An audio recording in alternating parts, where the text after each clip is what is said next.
dimulai.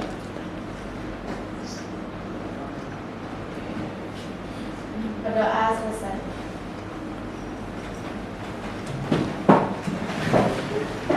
Oke, sebelum kita mulai, aku mau absen terlebih dahulu untuk yang hadir hari ini ya.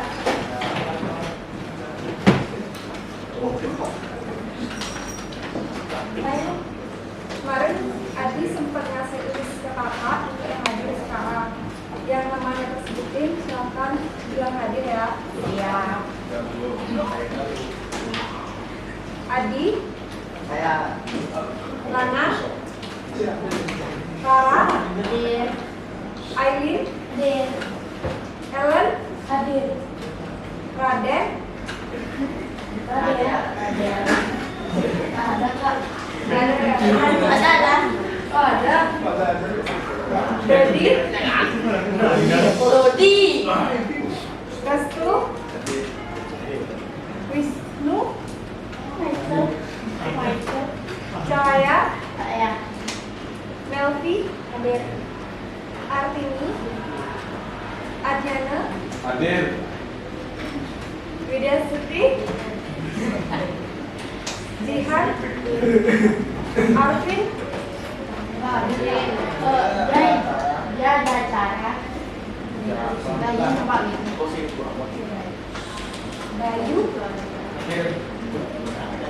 Intan, Widi Mahendra, Feby, Alfa.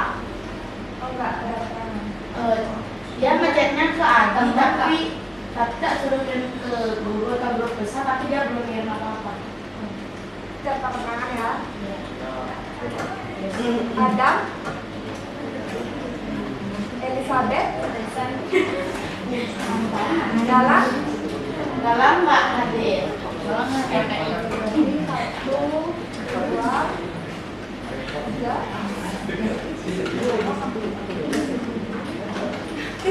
Bukan Adi nggak makin. Berarti yang hadir hari ini 20 orang, 7 orang hadir. Ya, yang ada jelasin ke ibu kok tadi ya. Ya nggak apa-apa. Oke, sebelum kita mulai, ada tau nggak kita mau belajar apa hari ini? Sejarah komputer Bu. Oke, benar saya. Jadi sekarang kita mau belajar mengenai evolusi atau perkembangan sejarah komputer. Nah, evolusi perkembangan sejarah komputer ini sebenarnya materinya ada di dampak sosial informatika. Jadi sebelum kita lanjut ke dampak sosial informatika terlebih dahulu, kita bakal belajar tentang sejarah perkembangan komputernya. Jadi capaian pembelajaran atau CP dari materi ini untuk peserta didik diharapkan mampu memahami sejarah perkembangan komputer dan tokoh-tokohnya, memahami hak kekayaan intelektual, lisensi, aspek teknis, hukum, ekonomi, lingkungan, dan sosial dari produk TIK. Peserta didik juga diharapkan mampu memahami berbagai bidang studi dan profesi bidang informatika serta peran informatika pada bidang lain. Adapun tujuan pembelajaran dari materi yang akan dibahas hari ini itu adalah yang pertama, peserta didik mampu mendeskripsikan sejarah perkembangan komputer. Kedua, peserta didik mampu menganalisis bidang karir dan profesi di bidang informatika. Itu tujuan pembelajaran kita hari ini. Nah, kayak yang Kak Ibu bilang tadi, kan kita bakal belajar tentang evolusi perkembangan komputer. Dari kalian, kapan sih kalian pertama kali memegang komputer? SMP. Ada yang sebelum SMP gitu? SD. Komputer PC atau laptop? Dari SD. Menurut kalian komputer itu bisa kalian gunakan apa aja di kehidupan sehari-hari? Main game, buat tugas. Main game pertama ya? Pertama kali kalian pakai komputer itu apa sih? Itu itu. Belajar. Iya. Dan belajar tuh?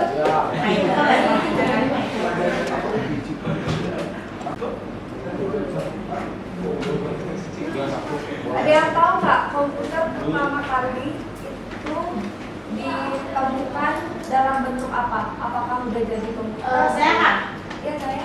dalam bentuk kalkulator. Benar. Jadi komputer pertama kali itu ditemukan sebagai mesin penghitung. Dengar yang dibilang sama saya, komputer itu pertama kali digunakan untuk menghitung dan ditemukan oleh Bapak Charles Babbage, itu bapak komputer di dunia. Dia membuat komputer itu diisi di dalam mesin itu, dia isikan sebuah program yang bisa membantu manusia dalam proses penghitungan. Kan komputer ini sebelumnya dikenal dengan komputasi. Ada yang tahu nggak pengertian dari komputasi? Sehat penghitungan. Benar. Jadi komputasi itu adalah penghitungan. Kenapa komputasi itu disebut penghitungan? Karena sebelumnya mesin komputer itu seperti yang dijelaskan tadi, mesin komputer itu digunakan untuk membantu manusia dalam berhitung. Jadi tujuan utama komputer dibuat itu pada awalnya adalah untuk membantu manusia dalam proses penghitungan.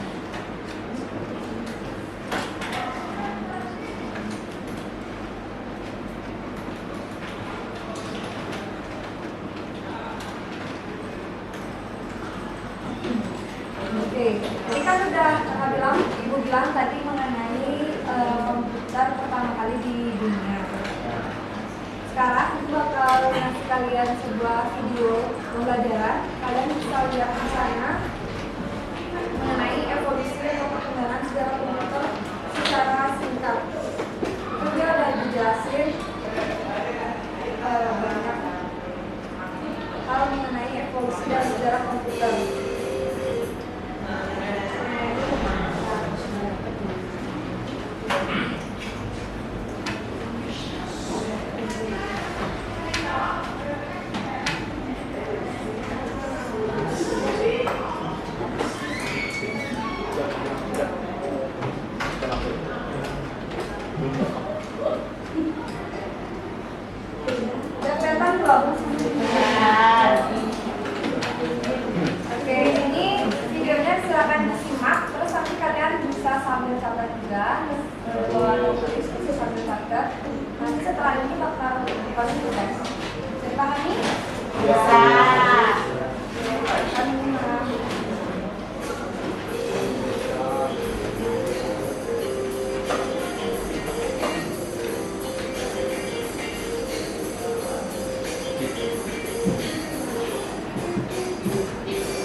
Atau menjelaskan secara ringkas yang kalian simak tadi.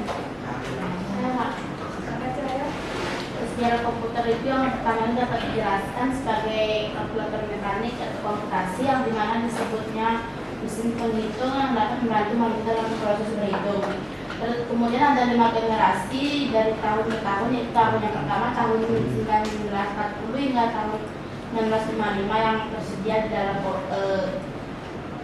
mesin ini, yaitu 18 tabung vakum atau tabung hampa udara.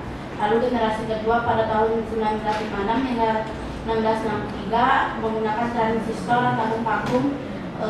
Alat ini jauh lebih efisien. Lalu yang generasi ketiga menggunakan dasar komputer yaitu visual display.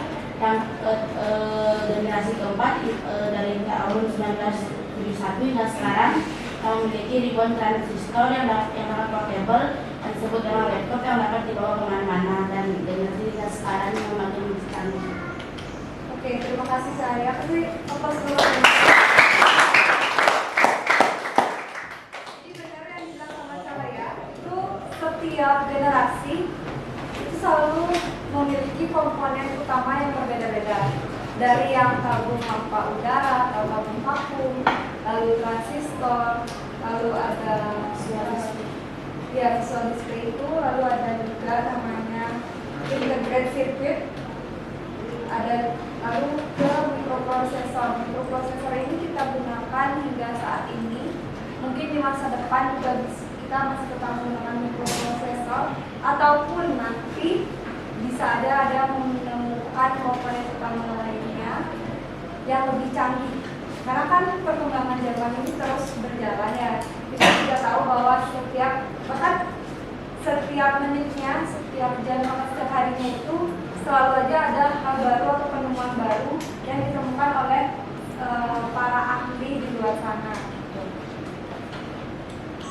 Jadi untuk perkembangan dari generasi ke generasi, ini akan ingatin lagi untuk generasi pertama itu di tahun 1940-an sampai 1956 memiliki karakteristik menggunakan tabung hampa udara sebagai komponen utama, dan dulu itu mesin komputer itu jauh lebih besar dari yang ada di depan kalian sekarang. Itu bisa 2 sampai 5 kali lipat dari mesin komputer yang ada di depan kita sekarang. Makanya dulu itu mesin komputer itu sangat mahal, lalu ukurannya juga lebih besar dan membutuhkan banyak energi lagi. Di generasi kedua, para ahli menemukan transistor. Transistor ternyata lebih kecil dari tabung vakum udara atau tabung hampa udara. Jadi dia juga lebih kecil, mesinnya juga lebih kecil, lebih efisien digunakan seperti yang dibacanya tadi, dan lebih murah juga. Di generasi ketiga meningkat lagi menggunakan integrated circuit sebagai komponen utama, ukurannya juga lebih kecil, lebih murah, dan prosesan data pemilahan data itu juga lebih cepat. Generasi keempat sampai sekarang itu kita sudah menggunakan mikroprosesor. Ada yang pernah lihat nggak bentuk dari mikroprosesor seperti apa? Oke, pernah nyari itu di Google atau pernah tahu bagaimana bentuk mikroprosesor? Jadi mikroprosesor itu berada di dalam mesin komputer ataupun PC ataupun laptop yang kalian gunakan. Jadi mikroprosesor itu kecil ukurannya, tapi dia bisa menyimpan banyak kapasitas penyimpanan yang sangat besar, dan kecepatan pemrosesannya lebih cepat.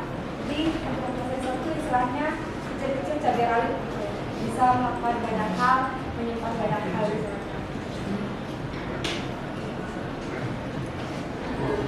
Di generasi kelima itu dari tahun ini atau dari sekarang sampai di masa depan itu masih dalam tahap pengembangan, berfokus pada kecerdasan buatan atau AI, artificial intelligence, komputasi kuantum, dan realitas virtual atau virtual reality.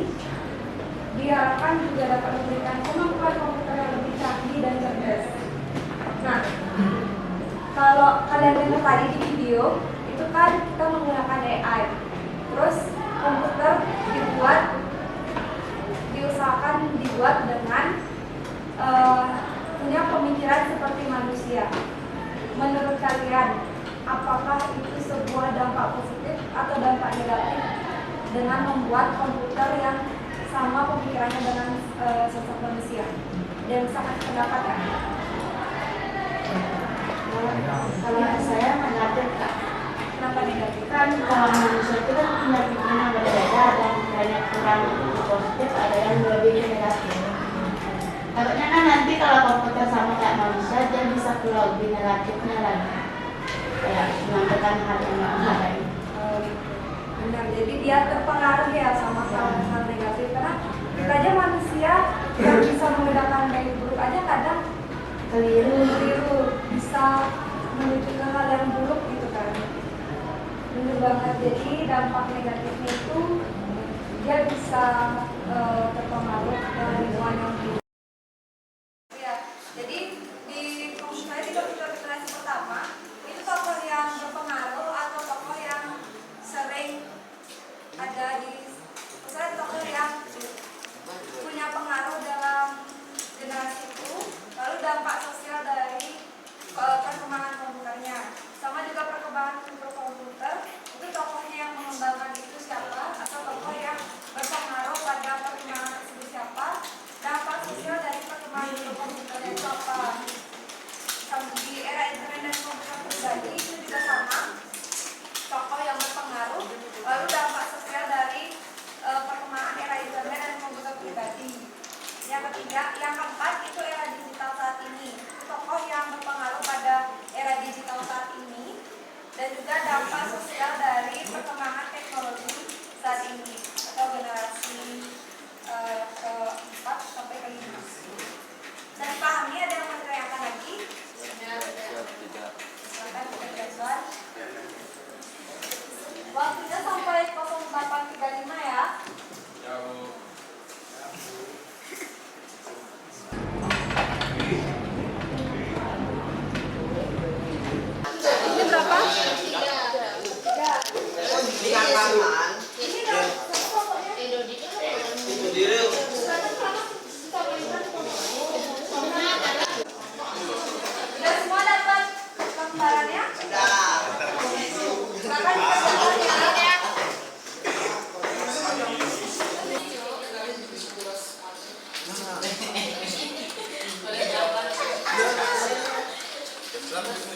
Aileen, silakan maju ke depan.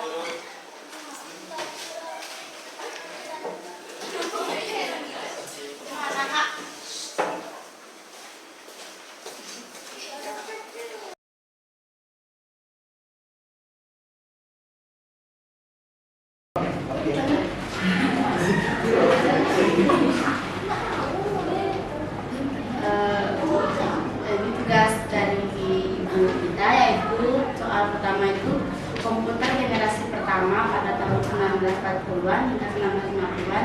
Tokoh yang pertama itu adalah Charles Babbage. Dampak sosialnya itu, dampak sosial dalam perkembangan komputer itu dapat memberikan informasi yang berkaitan dengan dan dapat memulai masyarakat dengan cepat. Yang kedua itu ada perkembangan mikrokomputer. Tokoh itu adalah Alan Turing, Henry Edward, Conrad, dan juga Charles. Dampak sosialnya itu dapat mendapatkan kemudahan dalam penggunaan komputer, yaitu dengan mudah menggunakan adanya mikrokomputer. Selanjutnya dibacakan lagi.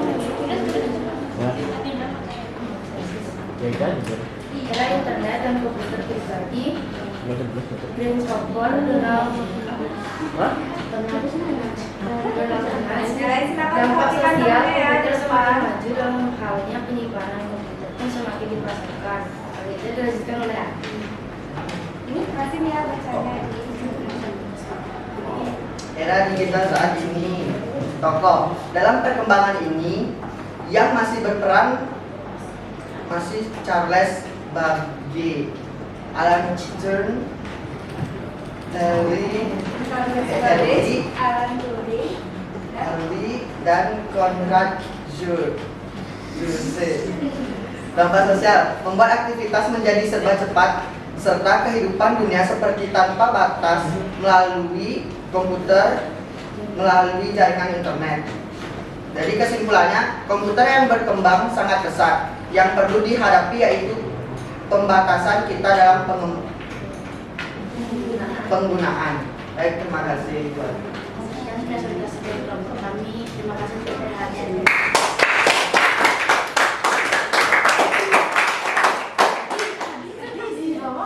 Kertasnya.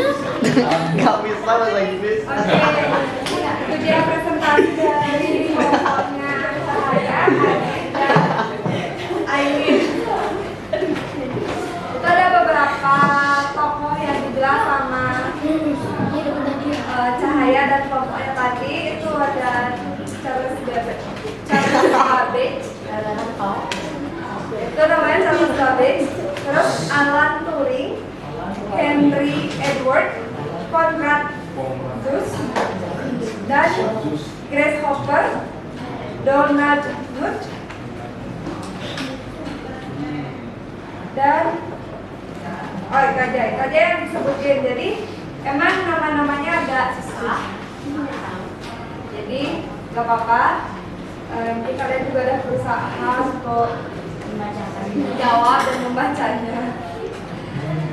Selain tokoh-tokoh yang disebutkan tadi, ada pun tokoh-tokoh yang berpengaruh juga berpengaruh besar di era ini. Di era ini atau di zaman sekarang itu ada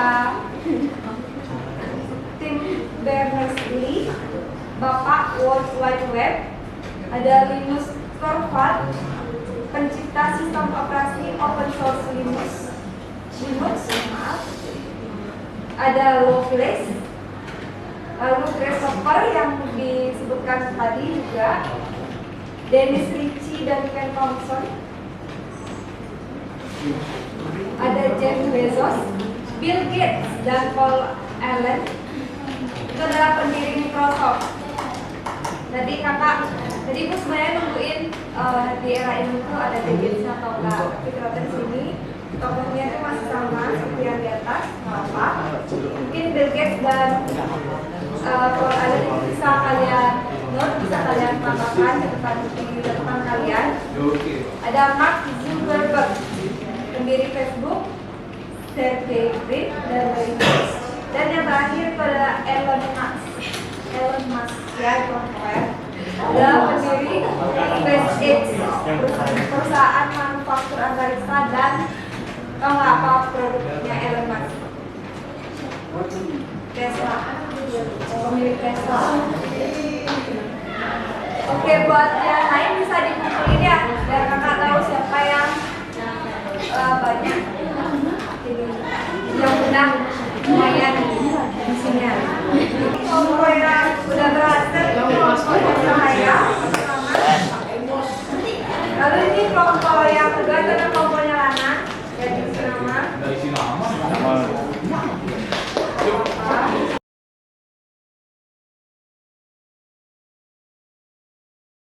Kesini ya, ke depan. Oke, karena kalian udah berhasil menjawab pertanyaan ibu, terima kasih sekali lagi untuk partisipasinya. Jadi setelah yang tadi ibu sebutkan mengenai evolusi perkembangan sejarah komputer, pada yang ingin kalian tanyakan mengenai materi yang tadi disampaikan? Ya, tidak. Udah bisa dipahami